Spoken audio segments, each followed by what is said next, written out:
So it's time for us to start getting really serious about learning about friction. I've zoomed in on kind of what two surfaces look like in this image right here. So you can see that like I have a block sitting on some kind of surface, and then I kind of just like abstractly drew what those surfaces would look like if we zoomed way in. And you guys already know this. You know that surfaces aren't actually flat. They're made of all kinds of bumps and ridges. And if you looked under a microscope, you'd see that there's a lot more going on there than there might seem. And it's these bumps and ridges that actually create friction. If I have two surfaces sitting against each other, one on top of the other, like these are, then you can see that this would press down into that surface all along there. And in return, the other surface would push up. And these two surfaces in contact with each other is what's going to create our normal force. But if I tried to move one of these to the right or to the left or whichever direction, and I start pushing them up against each other, then there's going to be not just a vertical force, but also a horizontal force. So let's just say that we are moving it that direction. We would end up getting a frictional force that would resist the movement. And so if we're trying to slide this top surface that way, we would end up having a friction going in that direction on the top surface. On the bottom surface, however, this one down here, since it would be sliding to the left relative to the top, that one would have a normal force down and then a frictional force to the right. And you can see that kind of the directions of these match what we would expect from Newton's third law, because we can see that there's an equal and opposite normal force and an equal and opposite frictional force. So the types of surfaces and the way they interact are described by a variable called the coefficient of friction. And that's represented, oops, I should just use mu for now. It's represented by the variable mu. And different surfaces have different values for their coefficients of friction. Like, for example, two pieces of metal pushed against each other, I think this is actually steel, would have a coefficient of friction of 0.74. Rubber and concrete, like our tires, have a coefficient of friction of 1. The bigger the number, the more friction that you expect. So having a coefficient of friction of 1 is great for things like car tires. If you have something like metal and ice, you're probably going to expect something more like 0.02, a very small coefficient, so small that in fact, if this happens, you should just ignore it.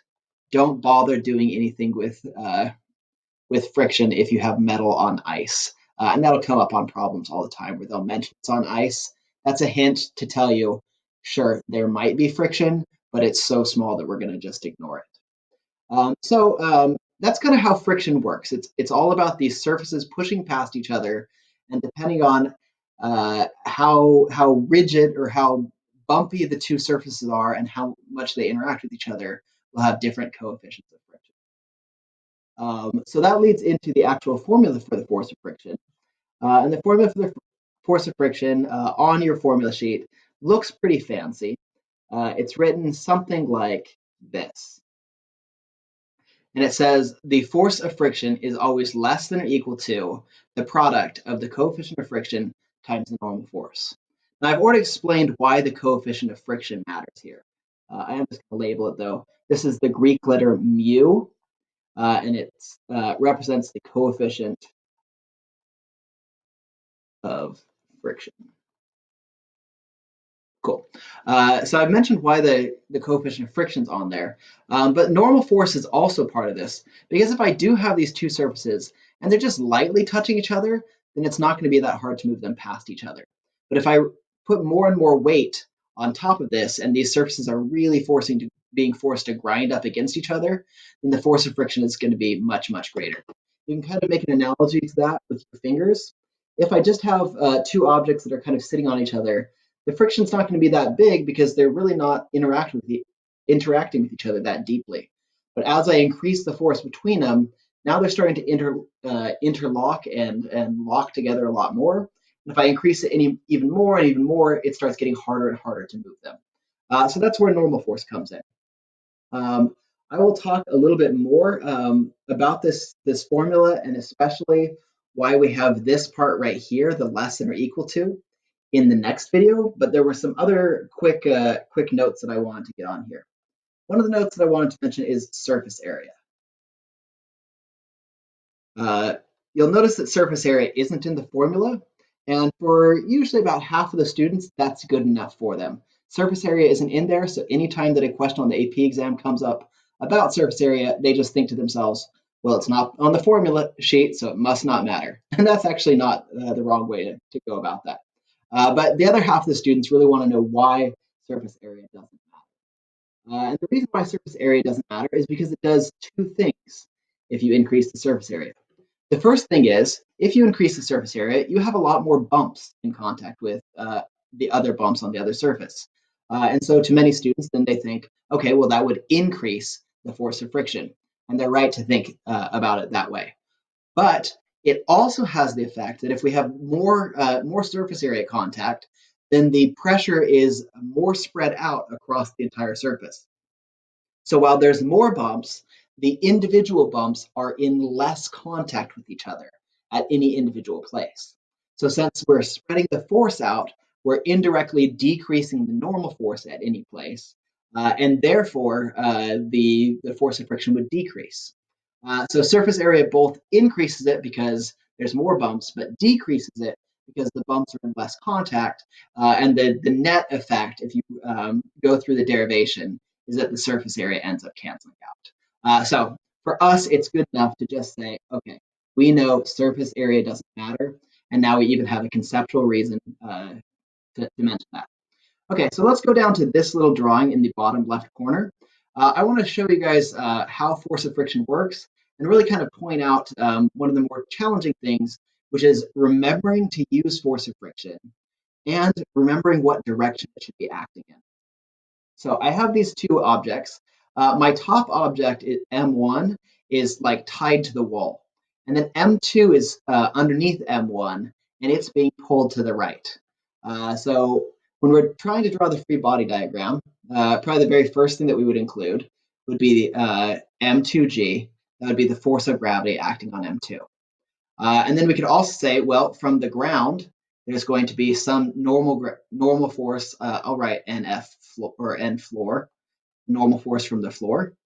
Okay, and if I'm trying to move it that way, then I'm going to end up with a force of friction. I'll use fancy F for my friction here, just so I don't get totally bogged down in variables. But we'll call that the friction from the floor. That's down here. So now we've accounted for the normal force. That's one of the forces from surfaces, and we've accounted for the force of friction. But there's another surface right here, which means there's another normal force. And in this case, there's actually a normal force from M1 pushing it downwards, because you can see that M1 sitting on top of M2. And, oops, go away. And because it's sitting on there, that means there must be an opposite force going the other direction, another frictional force going that way.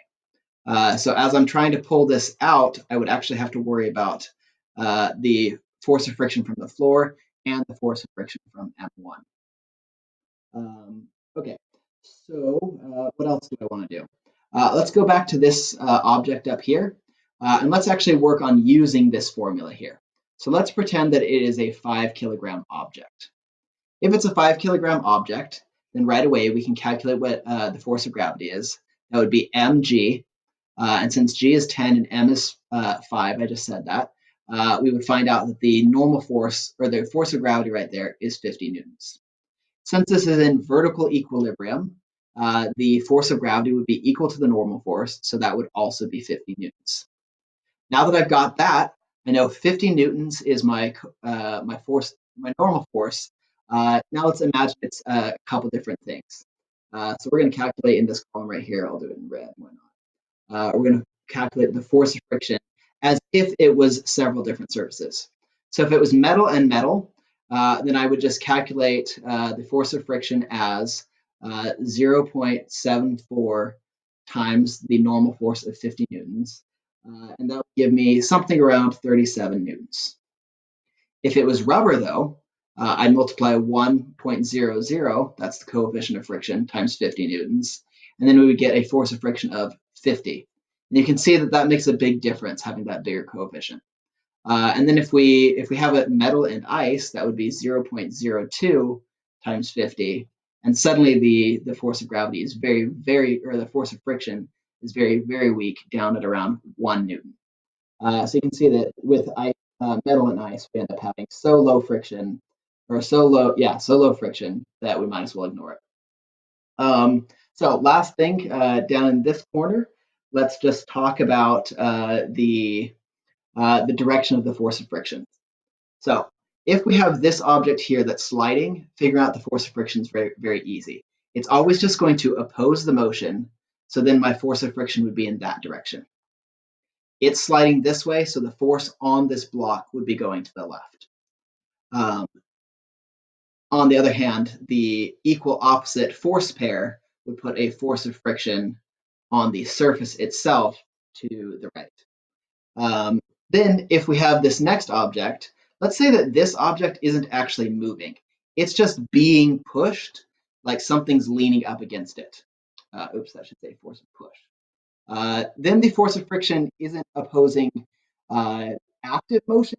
It's not opposing the velocity, but it would still oppose the desire of this object to move. So force of friction opposes motion always, but it also, if friction does exist, it tries to keep things from moving in the first place. But if you have an object that's stationary and that it has no reason to exist to move at all, then there should be no friction. Friction only exists to oppose motion. So if you have like an apple sitting on a table, there's really no friction unless somebody starts trying to push that apple or somebody tilts the table, and friction has to keep it from sliding down the table. My last one is I have somebody who's standing and holding, I don't know, a book or something up against the wall.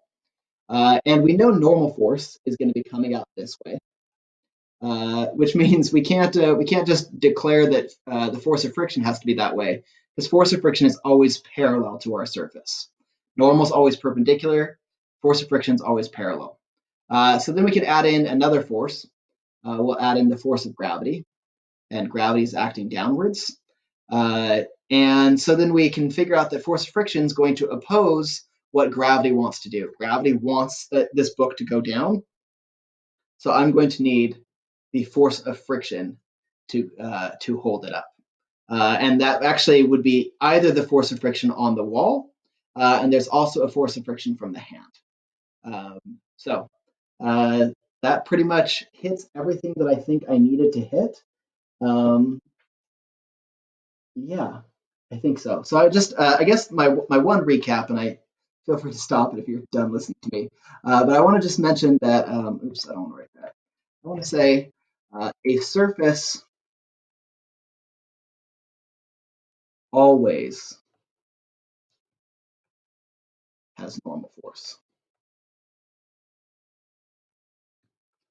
Anytime you have surfaces in contact, it might have friction. So friction, we learned it kind of after we did the rest of the forces because it's not always there. And you have to be careful with it and know when to use it and when not to use it. So there's everything that you need to know on the basics of friction. In our next video, we'll talk about the difference between static and kinetic friction. So I hope this video helped. I hope it wasn't too long. Thanks for watching.